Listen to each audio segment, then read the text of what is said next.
Hello guys, welcome to my YouTube channel stories by J. आज मैं आपके साथ एक ऐसी कहानी शेयर करने वाली हूँ जिसके बारे में सुनकर लिटरली आपकी रूह कांप जाएगी। ऐसी किसी जगह पे जाने की गलती आप दोबारा कभी करेंगे ही नहीं। ऐसी तालाब, नदी, कुएं जैसी जगह पे रात को तो छोड़ो, दिन में भी जाने की आपकी हिम्मत नहीं होगी ऐसी कहानी सुनकर। तो चलो जल्दी से कहानी को शुरू करते हैं। ये कहानी है कोलकाता शहर की, मीनाक्षी नाम की लड़की की। मीनाक्षी के परिवार में उसके माता पिता एंड मीनाक्षी 3 लोग हैं। एंड मीनाक्षी 14-15 साल की बच्ची है। इनके परिवार को एक इनविटेशन मिलता है, एक पूजा का इनविटेशन मिलता है इनके एक रिलेटिव से, जिनका नाम है वैशाली आंटी। इनके घर में एक पूजा होती है जहाँ पे इन्हें इनवाइट किया जाता है एंड पूजा लगभग शाम के 7-8 बजे से स्टार्ट होने वाला होता है एंड ये लोग खुशी-खुशी उस पूजा में पहुँच जाते हैं।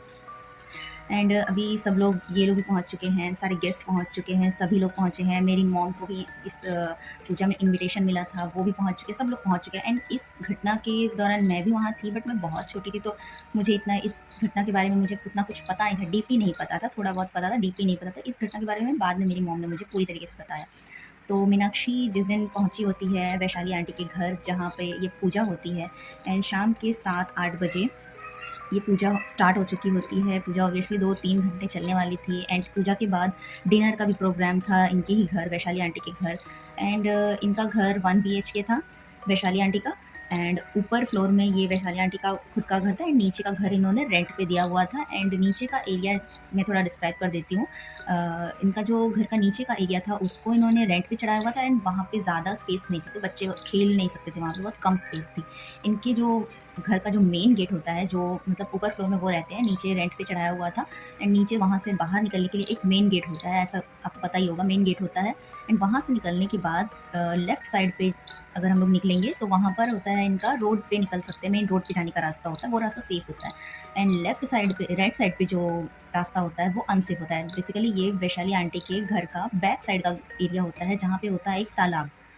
एंड ये एरिया बिल्कुल भी सेफ नहीं था, यहाँ पर दिन में भी कोई इतने लोग जाते नहीं थे एंड रात में तो बिल्कुल भूल ही जाओ, कोई भी नहीं जाता, तो कोई भी नहीं रहता था। लिटरली सबको पता था कि यहाँ पे जाना बिल्कुल मना है, बिल्कुल जाना ही नहीं है।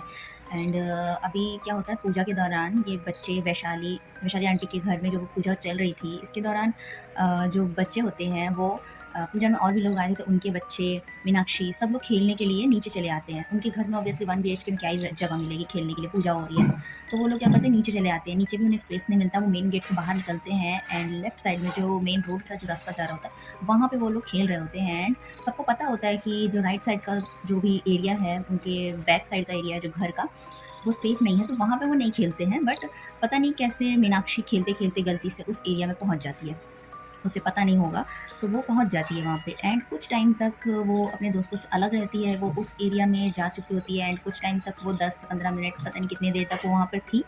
एंड उसके बाद कुछ देर तक उसके दोस्त उसे ढूँढते हैं, वो उसको देख नहीं पाते हैं, कहाँ चली गई मीनाक्षी, कहाँ चली गई? अभी तो हमारे साथ ही खेल रही थी, बच्चे हैं, कितना ही एक-दूसरे का ध्यान रख लेंगे। फिर जब अचानक से थोड़ी देर बाद मीनाक्षी की बहुत तेज़ चीखने की आवाज़ आती है, बहुत ही ज़्यादा डरावनी सी आवाज़ आती है, बहुत ही, जैसे कोई बहुत ही ज़्यादा डर चुका हो तो कितनी तेज़ चिल्ला सकता है, उस तरीके से चिल्लाने की आवाज़ आती है बहुत ही ज़्यादा। तो सभी लोग भागते हुए उस जगह पे पहुँचते हैं, बच्चे जहाँ खेल रहे थे वो लोग भी भागते हुए पहुँचते हैं। एंड ये टाइम हो रहा होता है 8, साढ़े 8, 9 बजे का टाइम हो रहा होता है, इतना लेट हो चुका होता है। तो इस टाइम पे वो जो एरिया है, वैशाली आंटी के घर का एरिया है, वो वैसे ही उनके बैक साइड के घर के बैक साइड में कुछ प्रॉब्लम थी, तो वो एरिया वैसे ही इतने टाइम पे सन्नाटा हो जाता था, तो कोई जाता आता ही नहीं था, तो सुन सन्नाटा हो जाता था, ठीक है। एंड अभी इतने सन्नाटे में अगर कोई इतनी ज़ोर से चिल्लाएगा तो ऑब्वियस सी बात है सबको सुनाई देगा। सब लोग ऊपर से भागते हुए नीचे आते हैं। मीनाक्षी के मॉम डैड भी वहाँ पे पहुँचते हैं जहाँ पे वो गलती से चली जाती है, वो उस एरिया में। एंड सब लोग पहुँच के देखते हैं क्या वो तालाब वाले एरिया में मीनाक्षी बेहोश पड़ी होती है। एंड उसको वहाँ पे देख कर के ऑब्वियसली सब लोग घबरा चुके होते हैं, क्योंकि सबको पता होता है कि इस एरिया में आना बिल्कुल मना है, बिल्कुल खतरे से खाली नहीं है। बहुत ही बड़ी गलती हो गई है मीनाक्षी से, लेकिन मीनाक्षी तो बच्ची है, उसे तो पता नहीं था। तो फिर सब कुछ छोड़ते हैं, सब कुछ ये सारी चीज़ें सोचना बंद करते हैं। सब लोग वैशाली आंटी के घर पे ही मीनाक्षी को ऊपर लेके जाते हैं, थोड़ा-सा उसको रेस्ट करवाते हैं, पानी-वानी पिलाते हैं, उसको थोड़ा-सा कंसोल करते हैं, थोड़ा शांत करने की कोशिश करते हैं। एंड फिर उसको आराम से पूछते हैं कि क्या हुआ, क्या क्या देखा तुमने वहाँ पे? क्या इतना ज़ोर से क्यों चिल्लाई? सब कुछ पूछते हैं, बट बच्ची होती है 14-15 साल की, कितना ही वो मतलब बता सकेगी। एक तो वो ऐसी पता नहीं क्या चीज़ देख ली कि इतना वो घबरा गई, वो बात भी नहीं कर पा रही होती है। बट वो किसी तरह एक्सप्लेन करती है थोड़ा बहुत जितना उससे हो सकता है कि उसने कोई लाल सी चीज़ वहाँ पर देख ली, जैसे कि किसी की आँखें चमकती हुई, लाल सी आँखें चमकती हुई या लाल बत्ती या पता नहीं क्या देखती है वो अच्छे से एक्सप्लेन नहीं कर पाती है। चलो जितना एक्सप्लेन कर पाती है करती है, एंड फिर उस पे कोई उतना ज़्यादा ज़ोर नहीं देता है कि चलो जाने दो, अभी इस हालत में है नहीं बच्ची जिसमें उतना उसको ज़ोर देके पूछें, तो उसको वहाँ पे छोड़ देते हैं। वैशाली आंटी उसको थोड़ा बहुत पानी-वानी देती है, जूस वगैरह देती है, सब कुछ दे के सारे गेस्ट भी अपने घर को चले जाते हैं। एंड कुछ टाइम बाद जब वो थोड़ा बेटर फ़ील करती है मीनाक्षी, उसके मॉम एंड डैड भी मीनाक्षी को लेके अपने घर चले जाते हैं।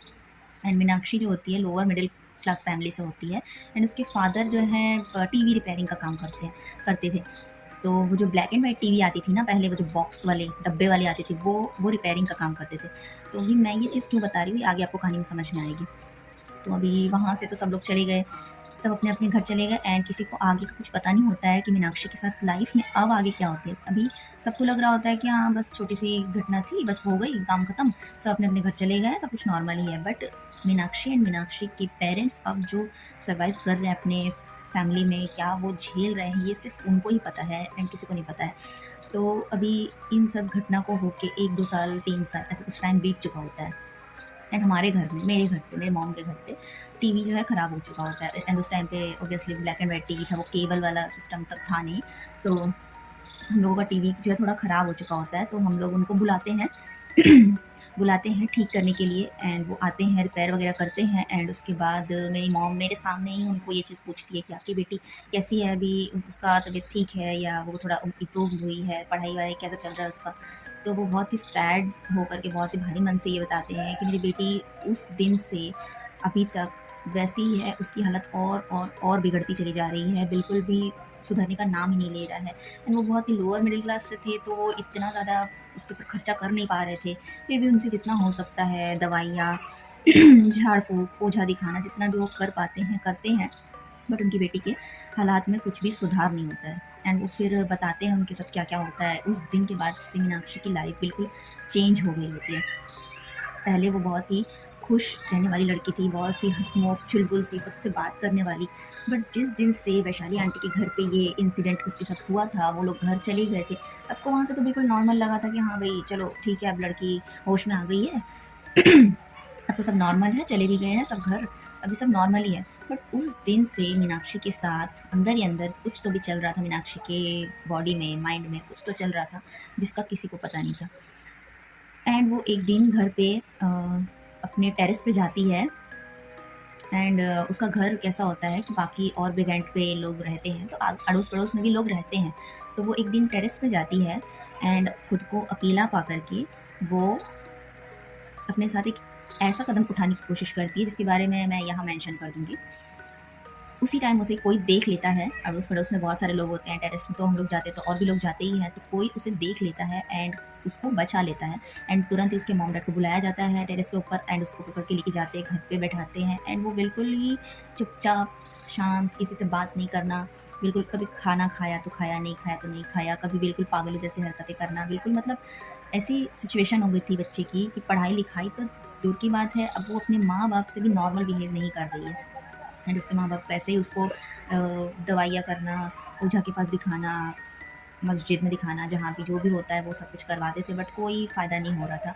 एंड जब वो अंकल जो मीनाक्षी के पिताजी होते हैं, जब हमारे घर टीवी रिपेयर करने आते हैं, तब ये चीज़ें जो हैं वो मेरी मॉम को बताते हैं कि आज की डेट में अभी 2-3 साल हो चुके हैं, उस पूजा वाले दिन से अभी 2-3 साल बीत चुके हैं, अभी तक भी मेरी बेटी बिल्कुल वैसी ही सिचुएशन में है, एंड वो बिल्कुल पागल सी हो गई है। जैसे मतलब उसको कुछ खुद का ही होश नहीं रहता है कि वो क्या कर रही है, कभी खुद को ही मारती है, कभी खुद को ही हार्म करने की कोशिश करती है, कभी चुपचाप से पड़ी रहती है, कभी खाती है, कभी नहीं खाती है, कभी बातचीत नॉर्मल करती है, कभी नहीं करती है, कभी अजीब सी हरकतें करती है। एंड अब तो हम हार चुके हैं ऐसी सिचुएशन उसका देख कर, तो बहुत भारी मन से ये सारी चीज़ें वो बताते हैं, एंड ऑब्वियसली हमें भी बहुत दुख पहुँचता है, बहुत अफसोस होता है ऐसे किसी के साथ होता हुआ देख के। तो अभी इसकी बैक स्टोरी तो मुझे नहीं पता थी कि मतलब ये सारी चीज़ें जो वो अंकल बताते हैं कि बाद में उसके साथ इतना सब कुछ हुआ, ये चीज़ें तो अंकल मेरे सामने बताते हैं, बट ये चीज़ों की शुरुआत कहाँ से हुई, ये चीज़ को मैं अपने मॉम के साथ डिस्कस करती हूँ बाद में। जब वो अंकल चले जाते हैं हमारे घर से, टीवी वगैरह रिपेयर करके चले जाते हैं, उसके बाद मैं अपनी मॉम से ये सारी चीज़ें जानकारी लेती हूँ कि आखिर उस लड़के के साथ क्या हुआ था, ऐसा क्या हुआ था, कहाँ से इस चीज़ की शुरुआत हुई। तब मेरी मॉम ने मुझे बताया कि ऐसे-ऐसे हम वैशाली आंटी के घर, एंड वैशाली आंटी मेरी भी मॉम की फ्रेंड थी, तो हम लोग भी वहाँ पे गए हुए थे पूजा के टाइम पे। मैं छोटी थी तो मुझे नहीं पता था। तो मेरी मॉम तब एक्सप्लेन करती है कि वैशाली आंटी के घर के बैक साइड वाले एरिया में ऐसा कुछ तो भी तालाब है जो कि थोड़ा हॉन्टेड है, एंड सब वहाँ पे जाना अवॉइड करते हैं। दिन में भी, दिन के भरी दोपहर में भी वहाँ पे जाना अवॉइड करते हैं, बट वो बच्ची जिसको पता नहीं था या पता नहीं उसको क्या अट्रैक्शन फ़ील हुआ वहाँ पे, वो पहुँच जाती है उस जगह पे। एंड उसके साथ पता नहीं वहाँ क्या हुआ, वो तो अकेली थी वहाँ पे, एंड उसके साथ क्या हुआ पता नहीं। एंड वो दिन था, एंड आज का दिन है, एंड अभी भी 2026 में भी अभी भी आप सोचो, वो बंदी नॉर्मल नहीं हुई है कहीं से भी, वो वैसी ही है, ना उसकी पढ़ाई-लिखाई, ना शादी, ना कुछ भी नहीं। सोचो, किसी की एक अनजाने में की हुई गलती उसकी पूरी लाइफ़ स्पॉइल कर सकता है। इस कहानी से यही सीख मिलती है कि माँ-बाप को भी अपने बच्चों को ध्यान से रखना चाहिए। अगर आप किसी के घर जा रहे हो या किसी ऐसे प्लेस में जा रहे हो जहाँ कोई खतरा है, अपने बच्चों को सँभाल के रखो। एंड बड़ों को भी ये सीख मिलती है कि आप भी ऐसे किसी भी वाटर बॉडी के पास, तालाब के पास, कुएँ के पास, नदी के पास भरी दोपहर में या शाम ढलने के बाद, अंधेरा होने के बाद ना जाएँ, क्योंकि खतरा कब, कहाँ आपका इंतज़ार कर रहा है ये आपको नहीं पता। So friends, that was the entire story. अगर आपको स्टोरी पसंद आई है तो प्लीज़ प्लीज़ प्लीज़ चैनल को सब्सक्राइब करें, शेयर करें एंड लाइक करें। मिलते हैं किसी इसी तरीके की नई स्टोरी के साथ जो बिल्कुल आपको हैरान कर देगी।